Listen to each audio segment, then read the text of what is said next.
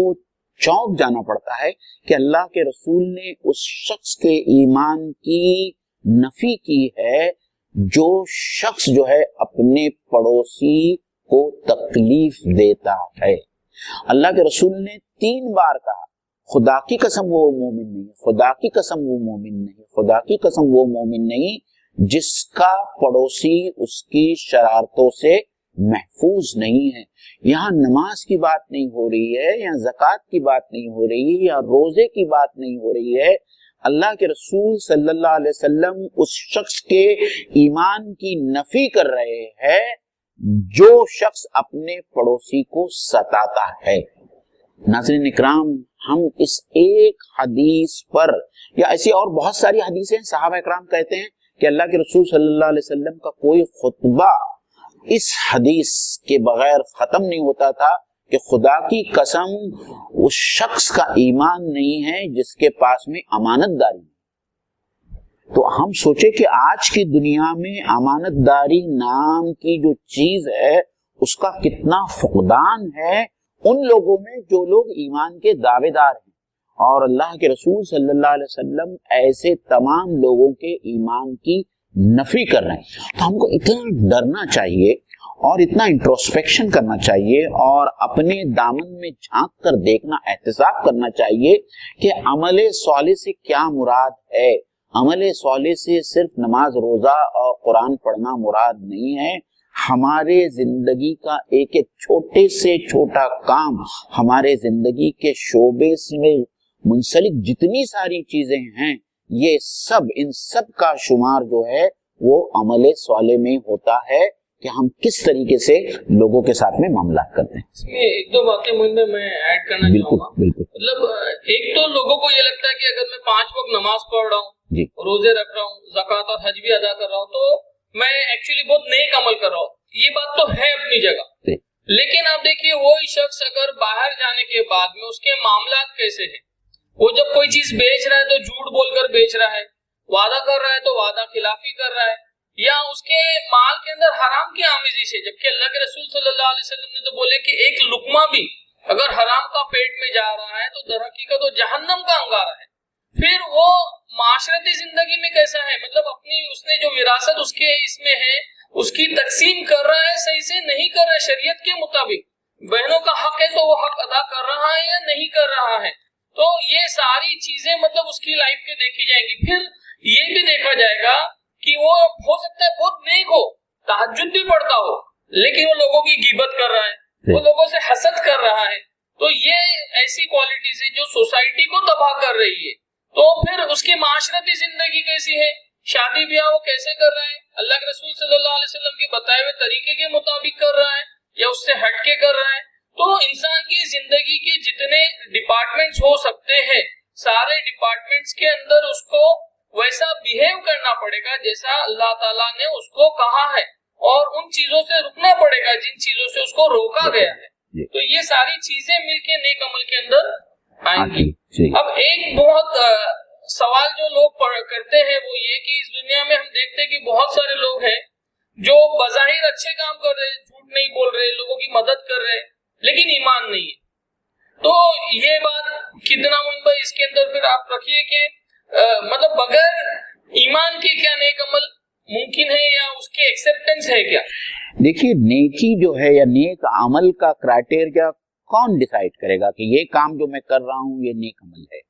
تو اس کے لیے جو ہے ایمان کو پہلی شرط رکھی گئی ہے کہ ایک شخص جو خدا کو نہیں مانتا، اپنے خالق کو نہیں مانتا،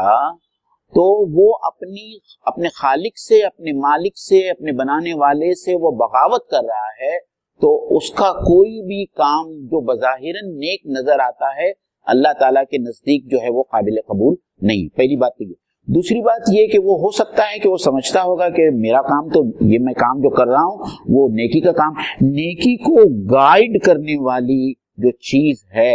جو معیار ہے, جو کرائٹیریا ہے کہ نیکی کیا ہے, وہ جو ہے ایمان ہے, وہ اللہ تعالیٰ کی طرف سے بھیجی ہوئی ہدایت اور اس کے رسول کی بتائی ہوئی شاہراہ. میں آپ کو ایک بہت سمپل مثال دیتا ہوں. آپ نے جو سوال کیا, دیکھیے ابراہا کو لیجیے.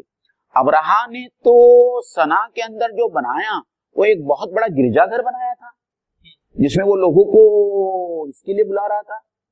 عبادت کے لیے بلا رہا تھا, اور بہت سارا پیسہ لگایا. تو اس نے ظاہری بات ہے کہ جب گرجا گھر بنایا تھا اور پیسہ لگا کے بنایا تھا, تو اس کے دل میں تو کہیں یہ رہا ہوگا کہ وہ نیکی کا کام کر رہا ہے. دراصل میں وہ لوگوں کو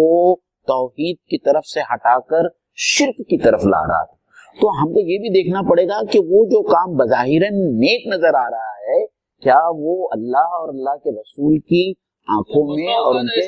انسان اپنے طور پر جو ہے کہ میں نیک کام کر رہا ہوں, حالانکہ وہ گناہ ہوگا. صحیح. اس میں ایک بات اور یہ بھی موین بھائی کہ ایک سب سے بڑی نیکی تو یہ ہے کہ انسان اپنے خدا کو پہچانے. جی, کریٹر کو اگر انسان نہیں پہچانتا ہے جس نے اس کو بنایا, تو پھر اس کی زندگی کے اندر مطلب وہ کیسے ڈیسائیڈ کرے گا؟ کوئی بھی چیز کو بنانے والا یہ طے کرے گا کہ یہ چیز کیا اس کے لیے ٹھیک صحیح ہے, کیا غلط ہے. تو یہ ایک بہت سمپل سا رول ہے جو انسانوں کو بسا اوقات انسان اس میں دھوکا کھا جاتا ہے. اسی لیے آپ دیکھیے سب سے پہلی جو شرط رکھی گئی ہے وہ ایمان کی شرط ہے. پھر اس کے بعد باقی چیزوں کو اللہ تعالیٰ نے رکھا ہے. اب مسلم ایک دوسری بات جو آپ نے ابھی اس کی بتائی, اس سلسلے میں ایک بات اور رکھنا چاہوں گا, وہ یہ ہے کہ دیکھیں ایسے لوگ جن کو اللہ تعالیٰ نے عقل دی ہے اور حواس خمسہ دیا ہے, تمام وہ دیکھتا ہے, وہ سنتا ہے, یہ کرتا ہے, اس کے باوجود بھی جب وہ اپنے وجود کے اوپر غور نہیں کرتا, وہ جب زندگی کے اوپر غور نہیں کرتا کہ وہ کہاں سے آیا ہے, اس کی زندگی کا مقصد کیا ہے, وہ موت کے بعد میں اس کے ساتھ میں کیا ہونے والا ہے, اور وہ اس کے لیے اپنی عقل اور اپنی حواس خمسہ کو استعمال نہیں کرتا. قرآن مجید میں اللہ تعالیٰ نے ان کو جانوروں سے بدتر کہا. لہم قلوب لا یفقہون بہا, ان کے دل ہے لیکن وہ سوچتے نہیں, ان کی آنکھیں ہیں لیکن وہ دیکھتے نہیں, ان کے کان ہیں لیکن وہ سنتے نہیں. وہ جانوروں کے جیسے ہے, بلکہ جانوروں سے زیادہ بدتر ہے. تو یہ بات جو ہے ہم کو سمجھنے کی ہے کہ اللہ تعالیٰ نے یہ جو جتنے ہم کو فیکلٹیز دیا ہے, جو انٹیلیجنس دیا ہے, اس کا ہم استعمال اپنے رب کی معرفت کے لیے کر رہے ہیں یا نہیں کر رہے. آگے چلیں گے. چلیں. تو اس کے بعد جو تیسری کوالٹی اللہ تعالیٰ نے نجات سے بچنے کے لیے رکھی ہے وہ ہے تواصو بالحق, آگ سے, جہنم کی آگ سے بچنے, نجات کے لیے. جی, تو تواصو بالحق, حق اور حق کی تلقین. تو حق کیا ہے؟ ابھی آپ دیکھیے کہ نیکی جو انسان کرتا ہے, تو نیکی میں سب سے اہم جو نیکی ہوتی ہے وہ ہے حق کی دعوت, یا نیکی کا جو کلائمیکس ہے وہ حق کی دعوت ہے. کیونکہ آپ دیکھیے ایک انسان ہے جس کے اگر آپ نے پیٹ کی آگ کو بجھایا تو یقیناً یہ ایک نیک کام ہے, لیکن وہی انسان اگر پورا کے پورا جہنم کرنے والا بن گیا ہے تو اس انسان کے سلسلے میں آپ کا حق یہ ہے کہ آپ اس کو جہنم سے بچائیں. تو اسی لیے آپ دیکھیے کہ یہ جو حق کی دعوت دینا ہے, اس کی جو اہمیت ہے یہ اتنی زیادہ ہے کہ اللہ تعالیٰ نے یہاں پہ ایکسپلیسٹلی یہ بات رکھی. اور آگے بڑھنے سے پہلے ایک بات یہ سمجھیے کہ ابھی تک جو دو اللہ تعالیٰ نے کوالٹیز رکھی تھی وہ انفرادی انڈیویجول سے زیادہ ڈیل کر رہی تھی. سیکنڈ, تھرڈ اور فورتھ جو کوالٹی جو صفت اللہ تعالیٰ نے رکھی, اجتماعی کلیکٹیو گروپ کے بارے میں اللہ تعالیٰ نے یہاں پہ رکھا ہے. تو حق کیا ہے؟ سب سے پہلے تو یہ بات سمجھنی ہے کہ حق کیا ہے کہ جس خدا پر میں نے ایمان لایا اور جس خدا کے قوانین کو میں مان رہا ہوں, مطلب جو چیزیں میں سمجھ رہا ہوں کہ صحیح ہے, جو کرنی چاہیے, اور جو چیزیں غلط ہے جن سے رکنا چاہیے, یہی دعوت میں پورے انسانوں کو, دوسرے انسانوں کو بھی دوں گا کہ عبادت, پرستش, پوجا اگر کسی کی ہو سکتی ہے تو وہ صرف اللہ کی ہو سکتی ہے. اور دنیا کے اندر اگر کوئی کام کرنا چاہیے تو وہ وہی کام کرنا چاہیے جو اللہ نے بتائے ہیں, اور ان چیزوں سے رکنا چاہیے جن سے روکا گیا. تو حق کے بارے میں یہ بات آتا ہے کہ انسان ایک طرح سے کیا ہوتا ہے, جو